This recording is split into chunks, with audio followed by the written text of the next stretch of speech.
तो आदाब, नमस्कार, गुड इवनिंग, सत श्री अकाल। एक बार फिर आप तमाम लोगों का स्वागत है क्राइम तक की कहानी के इस एपिसोड में। उम्मीद है आप सभी अच्छे होंगे। और आज वैसे तो कुछ हलचल नहीं है, वैसे वही महाराष्ट्र में सरकार को लेकर, दूसरा दिल्ली में जेएनयू के स्टूडेंट्स जो हैं वो बढ़ी हुई फीस और बाकी जो और भी कुछ ऐसी चीज़ें थी जिसको लेकर उनका हंगामा चल रहा था। लेकिन आज शाम को एचआरडी मिनिस्ट्री ने उनकी बहुत सारी चीज़ें मान ली है, तो अब शायद ये हंगामा भी शांत हो जाए। बाकी सीधे कहानी पे, मुद्दे पे लौटते हैं। इत्तेफाक की बात है, मैंने सोचा नहीं था अभी कि इस तरह से दो कहानियाँ एक कंट्रास्ट में मैं आपको सुना पाऊँगा। एक अभी हाल में कहानी सुनाई थी जिसमें बहुत सारे मेल आया, आज भी आया। इसमें बहुत सारे लोग ऐसे हैं जो मुझे बड़ा अच्छा लगा, क्राइम तक की फैमिली के, जो उस जगजीवन की हेल्प करना चाहते हैं, जो 37 साल तक बिना मुकदमे की सुनवाई की और जेल में रहा, और मुकदमे का कोई मतलब पहली सुनवाई भी नहीं हुई, और फिर बाद में 37 साल बाद सुप्रीम कोर्ट ने उसे रिहा किया। इत्तेफाक की बात है कि ये कहानी अलग थी। 37 साल तक वो जेल में रहा इसलिए कि कानून की गलती थी, उसकी केस फाइल और सारी चीज़ें गायब हो गई। अब इसी तरीके से एक दूसरी कहानी है जिसमें एक शख्स 31 साल तक, 31 ईयर, हिंदुस्तान की जितनी भी अदालतें हैं, मतलब 3 ही अदालतें होती हैं जो हायरार्की में हैं, lower court, high court and supreme court, हर अदालत को इसने चकमा दिया। और कैसे, क्यों, क्या, किस वजह से, क्या जुर्म था, क्या सज़ा हुई थी, ये सारी चीज़ें इस कहानी में हैं। तो एक जगजीवन की कहानी है जो कानून की लापरवाही का शिकार रहा, लेकिन यहाँ एक शख्स है जो कानून को कैसे इस्तेमाल करता है, ये उस कहानी, ये कहानी है वो। और इत्तेफाक से इस कहानी से भी जैसे जगजीवन जुड़ा हुआ था, तो इसमें जो वारदात शो था उसका बहुत बड़ा रोल था इस कहानी का पर्दाफाश करने में। और 2007 की बात है, करीब 12 साल हो गए। और जब हम लोगों ने ये शो किया, उसके बाद शो करने के बाद जब आईजी के पास पहुंचे थे उस शहर के, तो आईजी साहब को भी पता नहीं था कि ऐसा कुछ मामला है। और इस खबर के बाद फिर वो शख्स खैर पकड़ाता है और बाकी चीज़ें होती हैं। बात है ये फरवरी 2007 की। छत्तीसगढ़ में एक दुर्ग शहर है। दुर्ग शहर में एक शाम, वहाँ के अच्छे खासे जो मार्केट है, एक करीब 50 साल का शख्स उस मार्केट में घूम रहा था। वो पहले एक रेस्टोरेंट में जाता है, वहाँ कुछ खाता पीता है, कॉफ़ी पीता है, फिर बाहर निकलता है, सिगरेट पीता है और यूं ही टहल रहा होता है। आम बात थी किसी शख्स का किसी रेस्टोरेंट में जाकर कॉफ़ी पीना, बाहर निकलकर सिगरेट पीना, पान खाना, ये कोई क्राइम नहीं है। तो वो भी अपना आम लोगों के साथ इसी तरीके से घूम रहा था, फिर रहा था, खा पी रहा था। लेकिन तभी एक शख्स की नज़र उस पर पड़ती है और वो चौंक जाता है उस शख्स को देखकर। उसे लगता है कि ये यहाँ कैसे, और फिर धीरे धीरे वो उसका पीछा करता है। तो जो उसके मन में शक था कि ये वही है, वो थोड़ी देर के बाद यकीन में बदल जाता है कि हाँ ये वही है। और फिर पीछा करते करते फिर कहानी आगे बढ़ती है, और फिर उसकी असलियत आती है, फिर उसकी पूरी सारी कहानी सामने आती है। और फिर वो क्यों चौंका एक आदमी को मार्केट में देखकर, उसकी भी सच्चाई सामने आती है। जिस शख्स को देखकर वो चौंका था उसका नाम था नंद किशोर खंडेलवाल उर्फ नंदू। दुर्ग का रहने वाला था। और दुर्ग में रहने के दौरान, ये बात थी तब जब वो 19 साल उसकी उम्र थी, अभी जो 50 साल का हो गया था। तो दुर्ग में रहने के दौरान जब उम्र 19 साल की थी, और 31 साल पहले, तब 2007 में 31 जनवरी 1976 को दुर्ग में एक लड़की को किडनैप कर लिया जाता है। और किडनैप करने के बाद उस लड़की के साथ रेप होता है, और फिर उस लड़की को इस धमकी के साथ छोड़ दिया जाता है कि अगर तूने अपना मुंह खोला और पुलिस को बताया, घर वालों को बताया, तो पूरी फैमिली को मार देंगे। वो लड़की घबरा जाती है, किसी तरह से अपनी इज्जत तो बची नहीं, जान बचाकर वहाँ से बड़ी मुश्किल से घर पहुँचती है। लेकिन लड़की बहादुर थी, वो अपने माँ बाप को सारा सच बता देती है। और इसके बाद माँ बाप पुलिस स्टेशन पहुँचते हैं, पुलिस स्टेशन में रिपोर्ट लिखाते हैं। पुलिस किडनैपिंग और रेप का मामला दर्ज करती है। लड़की के बयान के आधार पर तलाश शुरू होती है। इसके बाद 2 शख्स को उठाया जाता है। उनमें से एक था नंद किशोर खंडेलवाल उर्फ नंदू, और दूसरा था उसका दोस्त पप्पू। लड़की इन दोनों की शिनाख्त कर लेती है, पहचान जाती है। इसके बाद दुर्ग पुलिस इन दोनों को अरेस्ट कर लेती है। रेप और किडनैपिंग के चार्ज में फिर मुकदमा दर्ज होता है। गिरफ्तारी के बाद चार्जशीट दाखिल होती है, लोअर कोर्ट में मामला जाता है। जब लोअर कोर्ट में मामला गया, इस दौरान चूँकि ये 76 की बात थी, और तब रेप और इस सारी चीज़ों को लेके जो भी हमारे देश में एक माहौल है, जो कड़ा कानून और इन सब की बातें हो रही हैं, उस वक्त शायद ऐसी चीज़ें नहीं थी, और तब उम्र कैद भी 14 साल की थी। तो चार्जशीट दाखिल होते ही नंदू और पप्पू को ज़मानत मिल जाती है, और ये दोनों ज़मानत पर बाहर आ जाते हैं। इसके बाद धीरे धीरे अपनी रफ्तार से जो मुकदमा है वो आगे बढ़ता है, और इस दौरान में कई साल के बाद लोअर कोर्ट का फैसला आता है, और लोअर कोर्ट पप्पू और जो नंदू है, नंद किशोर खंडेलवाल, इन दोनों को किडनैपिंग और रेप के इल्ज़ाम में 10 साल की सज़ा सुनाती है। तो उस वक्त 10 साल की बड़ी सज़ा हुआ करती थी। ये सज़ा सुनाती है, दोनों उस वक्त ज़मानत पे बाहर थे, लेकिन ज़मानत पे जब ये बाहर थे, लोअर कोर्ट का फैसला नहीं आया था, उसी दौरान किसी बीमारी की वजह से जो नंदू का दोस्त था पप्पू, उसकी मौत हो जाती है। तब बचता है अकेला नंदू, अक्यूज्ड। ज़मानत पे बाहर था, लोअर कोर्ट का आखिरी फैसला आता है, लोअर कोर्ट इसे 10 साल की सज़ा सुनाती है। लेकिन लोअर कोर्ट के इस फैसले के बावजूद नंदू जेल नहीं जाता, न पुलिस उसे पकड़ती है, न कोई उसे जेल तक पहुंचाता है, वो बाहर आज़ाद घूमता रहता है। इसके बाद बाहर घूमता रहता है, और इस फैसले को वो हाई कोर्ट में, जबलपुर हाई कोर्ट में चैलेंज करता है। जबलपुर हाई कोर्ट भी अपना टाइम लेती है और फिर फैसला सुनाती है, और लोअर हाई कोर्ट, जो लोअर कोर्ट था, उसके फैसले को बरकरार रखती है जबलपुर हाई कोर्ट, और नंदू को 10 साल की ही सज़ा जो लोअर कोर्ट ने दिया था उसी पे अपनी मोहर लगा देती है, और कहती है कि इसे 10 साल की सज़ा होनी चाहिए। अब लोअर कोर्ट से 10 साल की सज़ा हो गई, जबलपुर हाई कोर्ट ने 10 साल की सज़ा दे दी। अब भी नंदू को कोई गिरफ्तार नहीं करता, अब भी नंदू जेल नहीं जाता, वो आज़ाद घूम रहा है। वक्त बीतता है। अब नंदू के दिमाग में लेकिन एक चीज़ चल रही थी कि ये 2 तो हो गया, लेकिन ये मामला सुप्रीम कोर्ट में देर सवेर जो उसका भांडा है सारा फूट जाएगा, तो सुप्रीम कोर्ट से वो फंस सकता है। फिर वो अपने आप एक ऐसा मुजरिम, जिसको लोअर कोर्ट ने फैसला सज़ा 10 साल की दी, हाई कोर्ट ने 10 साल की सज़ा दी, वो जेल नहीं जाता, वो सीधे उसके बाद खुद ही सुप्रीम कोर्ट पहुंच जाता है, और सुप्रीम कोर्ट में जबलपुर हाई कोर्ट के उस फैसले की कॉपी लेके जाता है, और वहाँ अपील कर देता है, उस फैसले के को चैलेंज करता है कि 10 साल की सज़ा सुनाई गई है रेप और किडनैपिंग के केस में, लेकिन मैं बेगुनाह हूँ, तो इसको चैलेंज करता हूँ, इस फैसले को। सुप्रीम कोर्ट भी उस केस को रखती है। वक्त बीतता है। 9 फरवरी 1994, 9 फेब 1994 को अब सुप्रीम कोर्ट फैसला सुनाती है, और कहती है कि lower court, Jabalpur high court, इन दोनों ने जो फैसला सुनाया वो सही है, इस केस में 10 साल की ही सज़ा होगी, कोई मुरव्वत, कोई रियायत नहीं होगी। तो देश की 3 अदालतें, जो पूरा एक हमारी न्यायिक व्यवस्था का एक जो स्तंभ है, पिलर है, सिलसिलेवार जो चलता है, लोअर कोर्ट जिसके फैसले को आप हाई कोर्ट में चैलेंज करते हैं, हाई कोर्ट जिसके फैसले को आप सुप्रीम कोर्ट में चैलेंज करते हैं, ये पूरा केस कानूनी तरीके से तीनों कोर्ट में गया। अब सुप्रीम कोर्ट ने 1994 में, केस था ये 1976 का, सुप्रीम कोर्ट ने सुना है 1994 में, मतलब 18 साल बीत गए।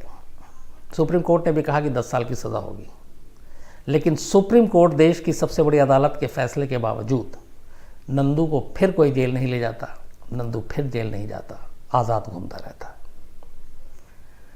94 से 5, 6, 7, 8, 99, 2000, 2001, 2, 3, 4, 5, 6 गुजर जाता है। 13 साल बीत जाते हैं सुप्रीम कोर्ट के फैसले को आए हुए कि नंदू को 10 साल की सज़ा होनी चाहिए।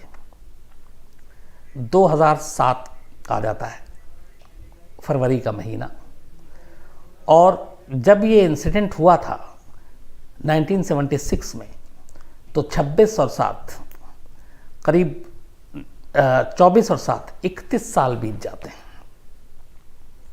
31 साल में ये मुकदमा निचली अदालत से लेकर हाई कोर्ट से लेकर सुप्रीम कोर्ट तक तीनों अदालत ने 10-10 साल की सज़ा सुनाई, लेकिन नंदू कभी जेल गया ही नहीं। तीनों अदालतों के इस फैसले के बावजूद उसको न किसी ने पकड़ा, ना वो कभी जेल गया। और 2007 में सुप्रीम कोर्ट के फैसले के करीब 13 साल बाद भी वो दुर्ग के मेन मार्केट में खुलेआम घूम रहा है। फ़र्क ये था कि 1976 में जब ये इंसिडेंट हुआ था तब वो 19 साल का एक लड़का था। 2007 में जब वो कॉफ़ी पी रहा था और सिगरेट पी रहा था, पान खा रहा था, तब उसकी उम्र 50 साल हो चुकी थी। 31 साल उसने आज़ादी में काट डाले, जबकि 3 अदालतों के फैसले के बाद अब सवाल ये उठता है कि मुकदमे की जो पूरी प्रक्रिया होती है, जो कानून व्यवस्था है, पुलिस है, अदालत है और सुप्रीम कोर्ट जैसी अदालत इसमें इन्वॉल्व है, जो सज़ा सुनाई है, और वो शख्स एक दिन के लिए भी जेल नहीं गया, ऐसा कैसे मुमकिन है? क्या हुआ इसमें? तो यहीं से नंदू का खेल शुरू होता है। नंदू का जब ये मामला लोअर कोर्ट में गया और जब वो इस इंसिडेंट के बाद गिरफ्तार हुआ, फिर जमानत पे बाहर आ गया, तब उसने सोचना शुरू किया और उसकी पहली सोच ये थी कि इस मामले में उसको सज़ा तो होगी और इस सज़ा से उसको कोई बचा नहीं सकता, चाहे कितना अच्छा वकील कर ले।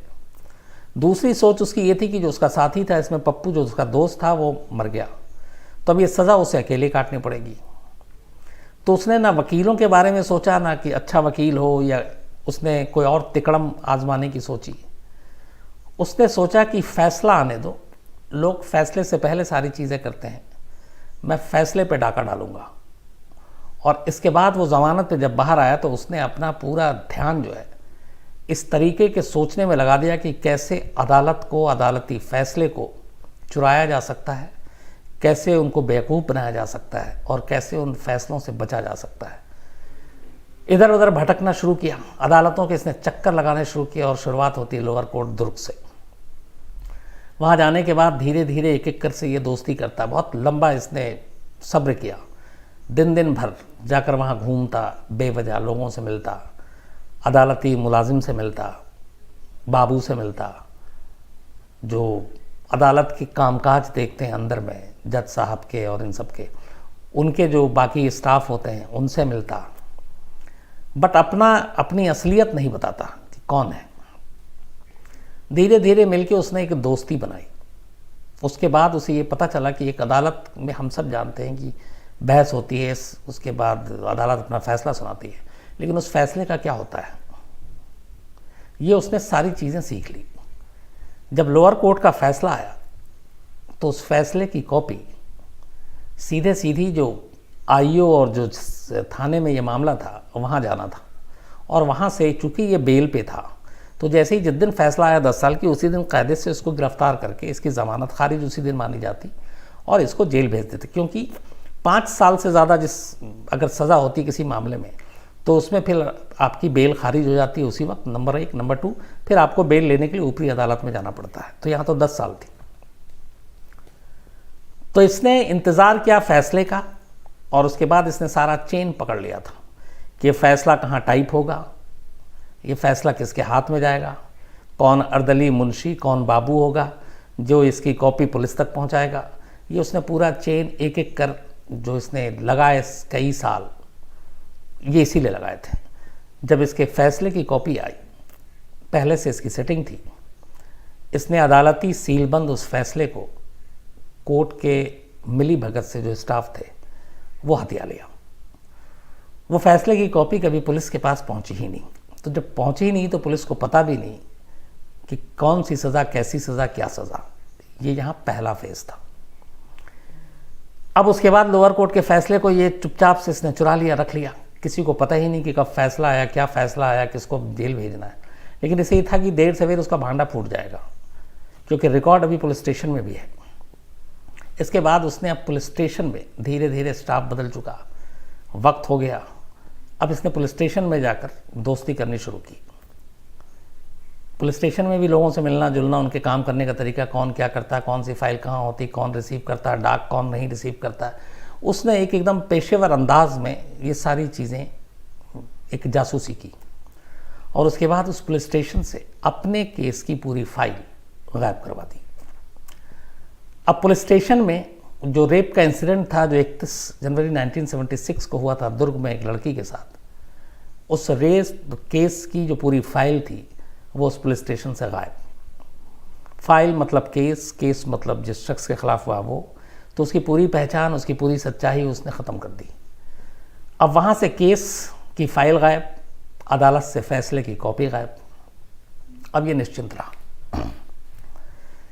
इसके बाद ये तो निश्चिंत है, लेकिन अदालत में इसे दूसरी भी चीज़ पता है कि कहीं ना कहीं कभी ना कभी इन चीज़ों पे अगर अपील नहीं होता है और जो बाकी कानूनी चीज़ें होती हैं उसमें ये फंस सकता है। तो अदालत के ज़रिए और उस वक्त कुछ पुलिस बाबुओं के ज़रिए फिर ये एक कॉपी हाईकोर्ट पहुंचती है जबलपुर, और जबलपुर में ये खुद चैलेंज करवाता है लोअर कोर्ट के फैसले को। उस फैसले को चैलेंज कराने के बाद अब हाईकोर्ट में भी ये मामला चलता है। हाईकोर्ट भी फैसला सुनाती है और कहती है 10 साल।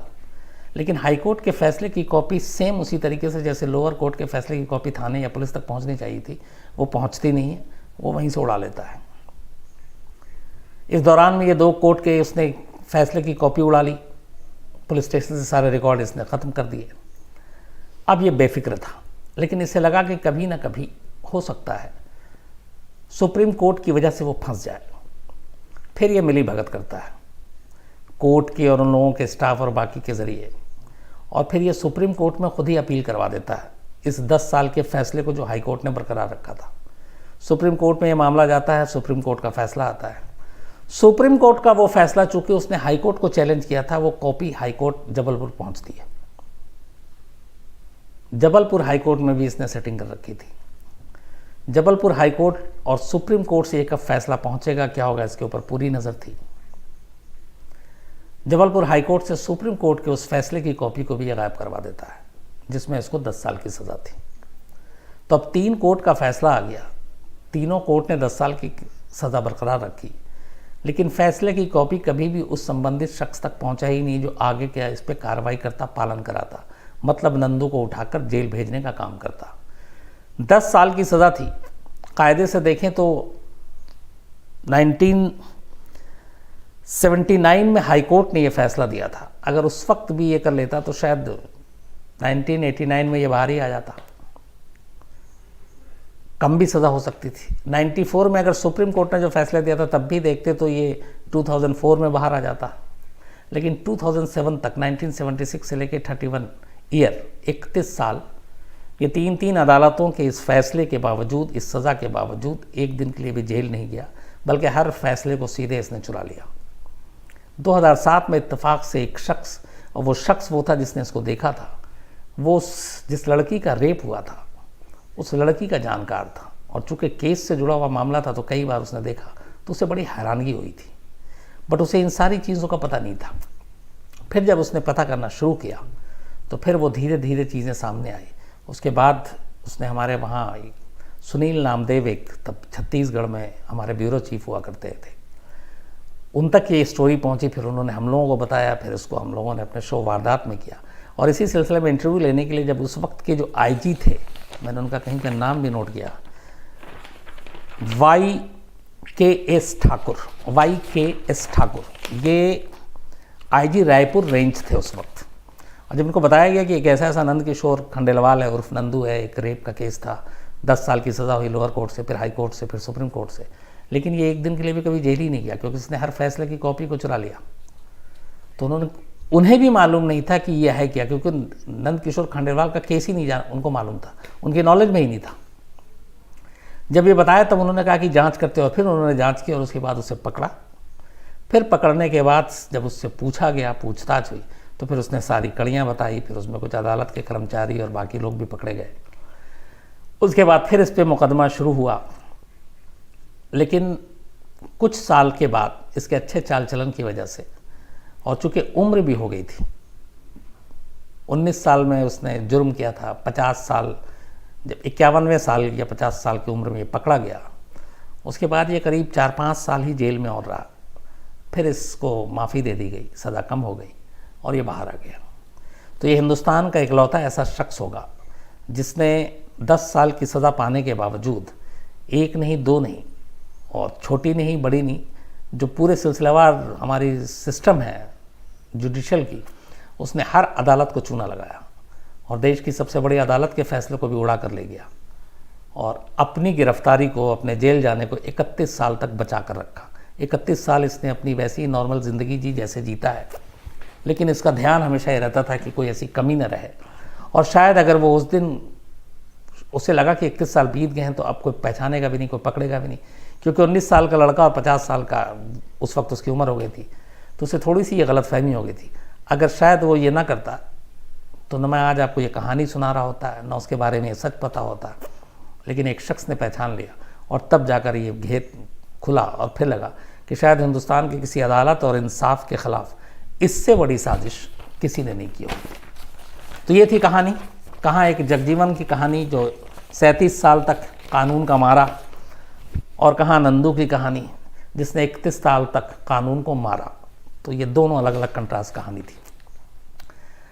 अब मैं कुछ आगे बढ़ूँ उससे पहले कुछ नोट करके लाया हूँ। हर्ष अग्रवाल हैं, इन्होंने कुछ सवाल किया था, बहुत सारे लोगों का जगजीवन पे ही सवाल था इत्तेफाक से, कि अस्पताल से अगर भाग जाता तो क्या होता। तो जाहिर सी बात है कि अस्पताल से भागता तो हो सकता है इसका रिपोर्ट और रिकॉर्ड तो था नहीं, तो आराम से अपनी ज़िंदगी जीता, 37 साल इसके बर्बाद ना होते।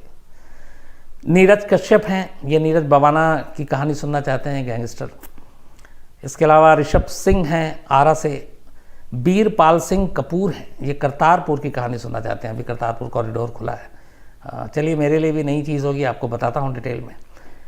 इसके अलावा निज़ाम खंडेला हैं, इनकी बेटी का बर्थडे है, तो हैप्पी बर्थडे, जन्मदिन मुबारक हो, सालगिरह मुबारक हो, हमेशा अच्छे रहें। SF आलम हैं देहरादून से, और ये बोलते हैं कि मैं कहानी सुनाते सुनाते बीच में कई बार आह करता हूँ। तो वो आह क्या होता है, मतलब अफसोस में होता है या फिर मेरी आदत है, फितरत है। तो मैं भी अभी सोचूंगा कब बोलता हूँ, लेकिन कई बार किसी स्टोरी पे या किसी चीज़ पे कुछ अफसोस होता तो शायद ये निकल जाता हो, ध्यान नहीं दिया मैंने। रहबर हुसैन हैं दरभंगा से। इसके अलावा ऋषु त्रिपाठी हैं और इनका बर्थडे है, और हैप्पी बर्थडे ऋषु त्रिपाठी साहब आपको। राफेल के बारे में अब ये कहानी सुनना चाहते हैं। राफेल के बारे में कल सुप्रीम कोर्ट में फैसला भी है, तो अगर वो फैसला आता है उसका मैं कोशिश करूँगा आपको कहानी सुनाऊँ। हर्षिल पटेल हैं लंदन से, शिकायत है कि मैं मेल का जवाब नहीं देता हूँ। हर्षिल साहब, कभी कभी ऐसा हो जाता है तो इसलिए बुरा ना माने। अरविंद पासवान है, कल की कहानी थी शायद वो जो एक अजीब लव स्टोरी एक क्रिमिनल की सुनाई थी आपको, जो एक तरफा प्यार में। तो इन्होंने लिखा है, अरविंद पासवान ने, ये इस वक्त दुबई में काम कर रहे हैं और दुबई जाने की कहानी भी इनकी अजीब है कि ये इश्क की वजह से दुबई गए। कहते हैं कि मेरी कहानी सेम उसी क्रिमिनल की तरह थी, बस फ़र्क ये था कि मैंने किडनैपिंग नहीं की।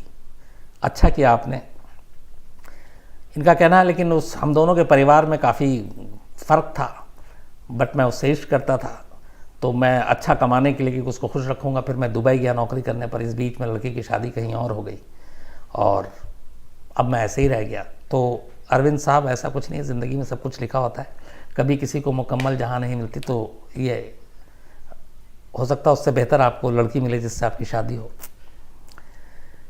नीतू राज बोरा हैं, असम से हैं, और ये कैप्टन सौरभ कालिया की कहानी सुनना चाहते हैं, जल्दी सुनाता हूँ। दिनेश शर्मा हैं और इन्होंने गुजरात भी बुलाया है, पूरे गुजरात की तरफ से बहुत सारा प्यार दिया है और थैंक यू वेरी मच। इन्होंने कुछ स्टोरी की भी फरमाइश की है। धार्मिक त्रिवेदी साहब हैं, ये भी गुजरात से हैं, और इसके अलावा हरदीप सिंह हैं पटियाला से। भूटान वानी की कहानी सुनना चाहते हैं। विवेक यादव हैं उन्नाव से। मनीष यादव हैं, ये बेअन सिंह की कहानी सुनना चाहते हैं, उनकी मर्डर मिस्ट्री।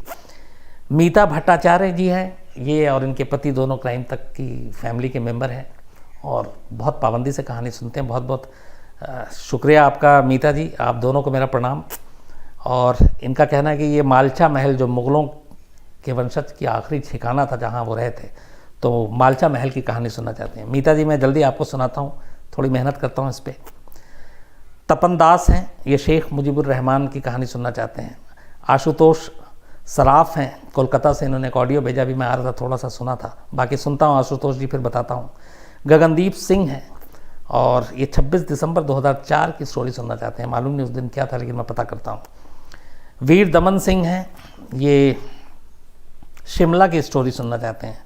सचिन श्रीवास्तव हैं, इनका कहना है कि अब मुझे नींद अच्छी आती है और कहानी सुनकर। तो थैंक यू वेरी मच आप लोगों के इस मेल प्यार के लिए। आसिम बताओ आप। सर, प्रकाश साहू बोल रहे हैं सर, क्या पुलिस की इंक्वायरी नहीं होगी कोर्ट में जाके, कोर्ट में केस होने के बाद?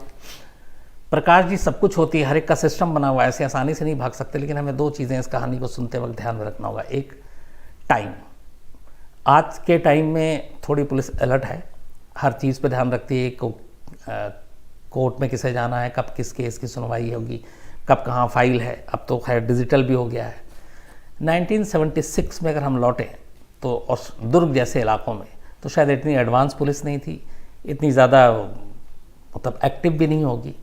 तो इसी सब चीज़ों का, और फिर अगर होगी भी तो अगर मिली भगत है, वही है इंसानी फितरत कि अगर आप रिश्वत ले लिया आपने और बिक गए, तो फिर तो सारे रिकॉर्ड खरीदना, बेचना, मिटाना, चुराना सब आसान हो जाता है। सर मोहसिन है बोल रहे हैं सर, ऐसे अगर दिमाग वो अच्छे काम में लगाता तो आज देश में उसका नाम होता और हम उसकी कोई अच्छी कहानी सुने। बिल्कुल मोहसिन साहब, आप सही कह रहे हैं कि अगर अच्छे काम में दिमाग लगाता तो हो सकता था। सर रजत केसरवानी बोल रहे हैं सर, क्या कानून व्यवस्था उस समय ऐसी ही थी? ऐसी तो बहुत सी साजिश होंगी उस समय की।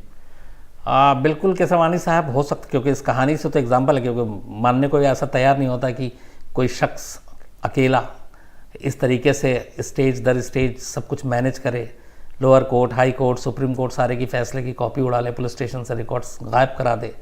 तो जाहिर सी बात है, कहीं ना कहीं लूपहोल्स, बहुत सारी लापरवाही, ये सारी चीज़ें तो रही।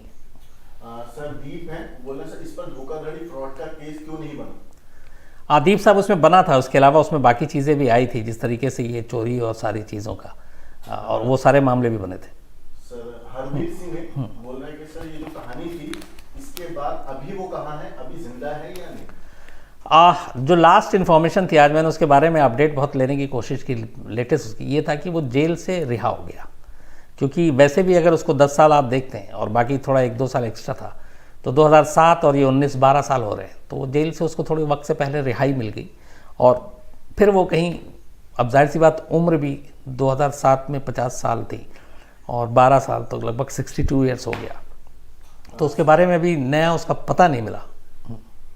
सर विनय तिवारी बोल रहे हैं, अब ये संभव नहीं है क्या सर, क्योंकि सब कुछ तो अब सीसीटीवी या इंटरनेट से पुलिस स्टेशन कोर्ट के बीच में कनेक्ट होता है। अब विनय तिवारी साहब ये कहना कि अब संभव नहीं है, मुझे लगता है कि ये शब्द थोड़ा गलत हो जाएगा, क्योंकि आज भी हम इतने एडवांस है, सब कुछ होता है, लेकिन बहुत सारी ऐसी चीज़ें होती हैं जिसपे हम खुद ही शक और सवाल खड़े करते हैं, क्या ऐसा कैसे हो सकता है। जगह जगह कैमरे हैं, पुलिस है, निगरानी है, चौकसी है, हमारे पास आज बेहतरीन सारे साधन हैं, उपकरण हैं, लेकिन क्राइम आज भी वैसी होता है, धोखाधड़ी आज भी वैसी होती है, जेल ब्रेक आज भी होता है। तो होता सब कुछ है, वक्त के हिसाब से चीज़ें बदलती रहती हैं। सर जीएस दुबे बोल रहे हैं सर, आप जब क्राइम की कहानी सुनाते हो तो ऐसा लगता है कि मानो सारा क्राइम हमारी आंखों के सामने चल रहा है। सर मैं आपकी आवाज़ का बहुत बड़ा fan. Thank you GS Dubey साहब, थैंक यू वेरी मच, दिल से शुक्रिया। सर मेहुल है बोल रहे हैं कि सर आपकी कहानी सुनने के बाद एक बार उससे मिलने का दिल कर रहा है, हो सके तो उससे प्लीज़ बुला लीजिए। मेहुल सर, मैं कोशिश करूँगा। मैंने कहा कि यहाँ आने से पहले आखिरी तक हम कोशिश करते रहे कि वहाँ पे नया पता ठिकाना कुछ मिल जाए, कुछ बातें कर सकें, क्योंकि अब वो एक आज़ाद नागरिक है। तो कोशिश मेरी जारी है, मिल गया तो पक्का मैं आपके सामने लाकर बैठा दूंगा। सर बपन घोष है बोल रहे हैं, हमारा सिस्टम इतना कमज़ोर क्यों है, खासतौर से जुडिशरी? हाँ बपन घोष साहब, अब ये सवाल का जवाब कि हमारा सिस्टम या जुडिशरी के मामले में ऐसी कमज़ोरी क्यों है, क्या है, ये एक लंबी बहस की बात होगी, क्योंकि सिर्फ 1-2 लाइनों में इस समस्या को बताया नहीं जा सकता और हल भी नहीं किया जा सकता। इसको पूरा एक तरह से देखने की ज़रूरत है, समझने की ज़रूरत है, इस पर लंबी बहस करने की ज़रूरत है।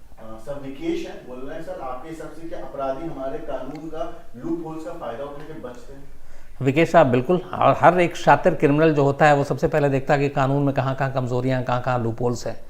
जैसे कोई क्राइम करता तो सबसे पहले देखता कहाँ कहाँ ऐसी चीज़ें हैं जहाँ से वो बच सकता है, कहाँ पे कैमरे की नज़र नहीं है, कहाँ पे पुलिस नहीं होती, कहाँ पे चेकिंग नहीं होती। तो वैसे ही कानून में कहाँ कहाँ झोल है, कहाँ कहाँ होल है, इन सारी चीज़ों का वो लोग ध्यान रखते हैं और उसी हिसाब से फिर प्लान करते हैं। सर निशांत कुमार बोल रहे हैं सर, क्या कभी कोई लड़की के घर वालों ने या उस पुलिस स्टेशन के ऑफिसर ने जानने की कोशिश नहीं की अक्यूज कहाँ है? लड़की के घर वालों ने शुरू में जब था कि सज़ा हो गई, तो कभी, अब जाहिर सी बात है कि लड़की के घर वाले भी ये है कि उनका अपना नहीं है, बल्कि वो विक्टिम है लड़की वाले और वो गुनहगार है। तो उन्हें ये पता चल गया कि 10 साल की सज़ा हो गई, जब लोअर कोर्ट की बात थी, तो वो निश्चिंत हो गए कि चलो अब 10 साल की सज़ा हो गई, उसको अपने किए की सज़ा मिल गई। और फिर ये भी एक खबर थी कि जब ये इंसिडेंट हुआ तो आमतौर पे कहीं भी हम लोग अगर एक समाज में रहते हैं तो ये उस वक्त चीज़ें पता चल गई थी आस पड़ोस में, तो लड़की ने और लड़की के घर वालों ने अपना शहर भी बदल दिया था, सिर्फ इसलिए कि बदनामी ना और बाकी चीज़ें, तो वहाँ से भी निकल गए। तो फिर फॉलोअप उन्होंने नहीं किया, लेकिन एक बार लोअर कोर्ट का फैसला उनके कानों तक भी पहुँच चुका था और वो संतुष्ट हो गए थे कि चलो उसको किए की सज़ा मिल गई। सर गजानन साहू जी हैं, बोल रहे सर नमस्कार, मैं दुर्ग छत्तीसगढ़ से ही हूँ। आज आपकी जुबानी दुर्ग की एक कहानी सुनकर बहुत अच्छा लगा। ये अजीब कहानी हमें भी नहीं पता। हाँ गजानन साहू साहब धन्यवाद, शुक्रिया। और आप दुर्ग से, इत्तेफाक की बात आज की कहानी दुर्ग की है, तो चलिए अच्छा लगा आपसे बात करके। सर अजय हैं, बोल रहे हैं सर आपके वारदात को एपिसोड हमें देखना है, हो सके तो क्राइम फैक्टर प्लीज। अजय साहब मैं कोशिश करूँगा, वो 2007 का एपिसोड है लेकिन होगा लाइब्रेरी में, तो मैं उसको क्राइम तक में ज़रूर अपलोड करवाता हूँ। सर एक ओमजल है, बोल रहे हैं सर मेरा नाम शीतल है, ओमजल के नाम से अकाउंट है इनका, ये कपड़े सिलती हैं और बोले सर मैं कपड़े सिलते टाइम 6-6 घंटे की शिफ्ट में लगातार आपकी कहानी सुनती हूँ, मुझे बहुत अच्छा लगता है, मेरा काम भी होता है और आपकी कहानी भी सुनती हूँ। शीतल जी दिल से शुक्रिया, और आप कपड़े सिलती हैं और फिर कहानी भी सुन लेती हैं, तो वाकई आप मतलब तारीफ़ के लायक हैं, क्योंकि पूरा आपका कंसंट्रेशन जो है, कपड़े सिलने का काम भी अपने आप में एक ऐसी कला है कि ज़रा सा ध्यान इधर से उधर भटके तो फिर वो सारी मेहनत बर्बाद हो जाती है। लेकिन दिल से शुक्रिया आप लोगों का, आप इसी तरह हौसला बढ़ाते हैं, तो मेरी भी हिम्मत होती है कि आप तक कहानी पहुंचाऊं, सुनाऊं। सर मुदिता है, बोल रहे हैं कि सर आप यकीन मानिए आपकी कहानी सुनने की ऐसी आदत हो चुकी है कि बिल्कुल मन नहीं लगता। मुदिता जी मैं बार बार कहता हूँ, लत नहीं होनी चाहिए किसी चीज़ की, बड़ी बुरी होती है, लेकिन कहानी आप लोग सुनते हैं, इतने प्यार से सुनते हैं। और मैं सच बताऊँ, ये इतने सारे आप लोग जो बताते हैं, मैं इसको कोई झूठ के तौर पर नहीं लेता हूँ। बहुत सारे मैं तो कम से कम 200-250-300 तो मेल ही पढ़ लेता हूँ जब मौका मिलता है एक दिन में, आप लोगों के, सिर्फ क्राइम तक फैमिली के। तो मुझे ये लगता है कि बहुत सारे लोग कहते हैं कि आदत हो गई, लत हो गई, तो मुझे भी मतलब कभी कभी लगता ही नहीं कि ऐसा क्यों है, क्या है, बट इतने सारे लोग बोलते हैं तो फिर ये मानने के अलावा मेरे पास कोई रास्ता भी नहीं है। और यही एक वजह है कि कई बार मेरा मन ये होता है कि आज कहानी गोली दे देता हूँ, नहीं सुनाता हूँ। कई बार होता है, हर इंसान कई बार थक जाता है, ऐसा लगता है कि आज थोड़ी बोरियत हो रही है। 365 दिन एक जैसा नहीं होता, तो साल में 1-2 दिन तो ऐसा होता है जब लगता है कि यार आज कुछ काम नहीं करना है, ये नेचुरल है, होता है। तो सेम मेरे साथ कल हो रहा था। कल मुझे लगा था कि कहानी नहीं सुनाना, क्योंकि बस लग रहा था कि आज कुछ करना ही नहीं है, थक गया हूँ। लेकिन पता नहीं क्या हुआ फिर, और इसीलिए आपने देखा होगा कि कल पता नहीं टीज़र भी बहुत कम टाइम पे गया होगा, तो बहुत लास्ट में फिर ये डिसाइड किया कि अच्छा चलो फिर सुना देता हूँ, कि फिर बाकी मेल पढ़ने पड़ेंगे, वही शिकायत वही शिकवे, तो क्यों, उससे अच्छा है कि कहानी सुनाता हूँ। तो कई बार होता है, हम लोग भी इंसान हैं कि मन कुछ और करता है, कई बार लगता है कि आज अच्छा नहीं लग रहा कुछ, कई बार होता है कि यार बोर हो गया हूँ, लेकिन फिर आप लोगों का ये प्यार है कि वो खींच के ले आता है यहाँ तक और फिर सुनाना पड़ता है। तो थैंक यू वेरी मच, आप लोग इसी तरह हौसला बढ़ाते रहें और मैं आपको सुनाता रहूँगा। सर श्वेता महावर हैं, सर बोले सर आपने कहा था कि मुझे कभी कहानी के एपिसोड में लाएंगे, आपने कोई रिप्लाई ऐसा कुछ मेल किया था शायद। श्वेता महाबल साहब अगर ऐसा बिल्कुल है, मैं कभी ज़रूर लेकर आऊँगा, और आसिम इनका मेल आप नोट करके रखें और ज़रूर बताएं। सर एक रेशमा है, सर बोले कि सर मुझे आपके साथ आपको घर पे बुलाना है खाने पे, ऐसा कभी पॉसिबल हो सकता है? रेशमा जी बिल्कुल, मैं वैसे भी खाने का बड़ा शौकीन हूँ, बिल्कुल पॉसिबल होता है, वक्त नहीं और क्रिमिनल ने इजाज़त दी तो, क्योंकि हम लोगों की ज़िंदगी क्रिमिनल के ऊपर ही टिकी रहती है। सब वो शांत रहते हैं तो हम लोगों का भी दिन अच्छे से गुजर जाता है, वो कुछ उल्टा पुल्टा करते हैं तो फिर हमें भागना पड़ता है। लेकिन वादा है कभी मौका मिला तो ज़रूर खाना खाऊंगा आपके साथ। सर रविंद्र सिंह बोल रहे हैं, सर इतने साल हो जाते हैं कि केसों में रिजल्ट नहीं मिल पाता है, ऐसा क्यों? रविंदर जी पूरी सिस्टम, पूरा जो अपना सिस्टम है जुडिशियल, कहानियाँ ऐसी भरी पड़ी हुई, 40-40, 30-30 साल हो गए इंसाफ मिले हुए, 20-20 साल तो हो गए जिनको फांसी की सज़ा हो गई, वो फांसी के फंदे तक नहीं पहुँच पाए। तो इस पर कई बार बात की हम लोगों ने, ये पूरा सिस्टम जो है वो, इसमें कई चीज़ें, कई खामियां हैं जिसको ठीक करने की ज़रूरत है। सर एक मोन्टू है, बोला सर उन्नाव कांड का स्टेटस क्या है और निर्भया के आरोपियों को फांसी मिलेगी या नहीं? मोन्टू साहब उन्नाव का कांड का जो स्टेटस है उसमें अभी फैसला आना बाकी है, और दिल्ली में ही सुनवाई हो रही है उसकी पटियाला हाउस कोर्ट में।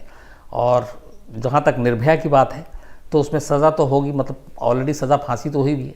7 दिन की, मैंने आपको पिछली बार बताया था कि उनसे कहा गया था कि आप अगर मर्सी पिटीशन दाखिल करते हैं कि नहीं, तो उन्होंने क्यूरेटिव पिटीशन दाखिल किया हुआ है जो इनके गुनहगार हैं निर्भया के, तो उस पर अभी फैसला आना। पर मुझे लगता है कि 2019, क्योंकि अभी ये नवंबर लगभग आधा महीना ख़त्म हो गया, इसके बाद दिसंबर 1.5 महीना पूरा 2019 में बचा हुआ है, मुझे नहीं लगता कि 2019 में उनको फांसी होगी। अब जो कुछ होगा 2020 में होगा।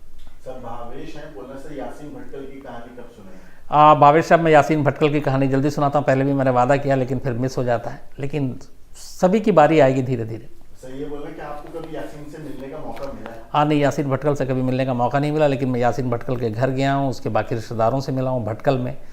मैंगलोर जाते हुए मिलता है। और मैंने पहले भी बताया था कि मैंगलोर प्लेन क्रैश जब हुआ था एयर इंडिया का, तब उस रास्ते में जाने और आने के दौरान मुझे पता था कि भटकल मिलेगा। तो फिर मैंने कहा कि जब वापसी में सारा वो प्लेन क्रैश शूट वूट हो गया, सारी स्टोरी ख़त्म हो गई 2 दिन के बाद, तो फिर मैंने वहाँ से पूरा शो प्लान किया था और इसलिए भटकल में रुका, एक दिन मिला, सारी कहानी समझने की कोशिश की। तो एक दिन मैं आपको सुनाता हूँ डिटेल से।